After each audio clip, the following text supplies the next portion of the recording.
CDSL की।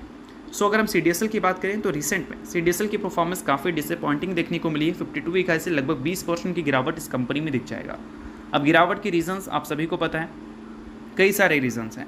इसमें एक रीज़न आप बोल सकते हैं CDSL ने जो ट्रांजैक्शन चार्जेस का कॉस्ट पहले रखा हुआ था उसको जो कम किया है, उससे कंपनी के जो मार्जिन्स हैं वो काफ़ी तेज़ी से डिक्रीज़ हुई हैं। पहले कंपनी का 60-62% का मार्जिन हमें देखने को मिलता था, जो कि गिर कर 50% के आसपास आ चुका है। तो जो बड़े मार्जिन ड्रॉप देखने को मिले हैं उससे कंपनी के रेवेन्यू के कंपैरिजन में प्रॉफिट में जो ड्रॉप आई है वो काफ़ी ज़्यादा आई है। अगर हम पिछले 1 साल की ही बात करें तो कंपनी का रेवेन्यू तो फिर भी 18% से ग्रो किया है 4 क्वार्टर में। अगर हम प्रॉफिट की बात करें तो पिछले 4 क्वार्टर में प्रॉफिट सिर्फ 3% से ग्रो हुआ है, क्योंकि कंपनी के मार्जिन्स काफ़ी एग्रेसिवली गिरे हैं। और मार्जिन्स गिरता है तो इसका मतलब कंपनी का प्रॉफिट गिरता है, और प्रॉफिट जब गिरता है तो इसका मतलब कंपनी की EPS गिरते हैं। और EPS अगर देखोगे तो उसमें गिरावट जो दिखी है उस केस में कंपनी के जो वैल्यूएशंस हैं उसमें काफ़ी शार्प अपसाइड देखने को मिला है। 40 के पी से सीधा कंपनी 65 की पी पे जा चुकी है।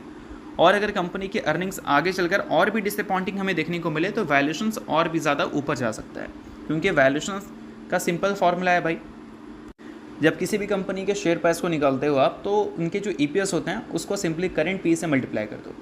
और कंपनी के अगर मान लो EPS नीचे आ गए और उस केस में अगर शेयर प्राइस बहुत ज़्यादा टूटा नहीं तो उस केस में वैल्यूएशन ऑटोमेटिक ऊपर जाएगा, क्योंकि उस प्राइस के कैलकुलेशन को देखकर वैल्यूएशन को एडजस्ट किया जाता है।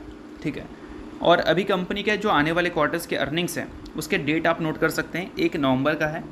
BSE में जो हमने डेरिवेटिव्स के अलावा जो इक्विटी के टर्नओवर को देखा था उससे तो हमें यही लगता है कि कंपनी के आगे चलकर जो अर्निंग्स हमें देखने को मिलेंगे Q2 में वो Q1Q बेसिस पे ठीक है, इंप्रूवमेंट वाले दिख सकते हैं, but year on year basis पे अभी भी एक बड़ा क्वेश्चन मार्क है।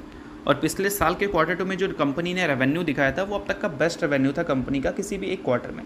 तो ईयर ऑन ईयर बेसिस पे अच्छी ग्रोथ दिखाना कंपनी के लिए मुश्किल है, बट Q1Q बेसिस पे कंपनी अच्छी रिकवरी दिखा सकती है हमें। तो उस चीज़ को आप थोड़ा ध्यान में रख सकते हैं, क्योंकि वो काफ़ी इंपॉर्टेंट है अभी CDSL के लिए। बाकी इसके अलावा दोस्तों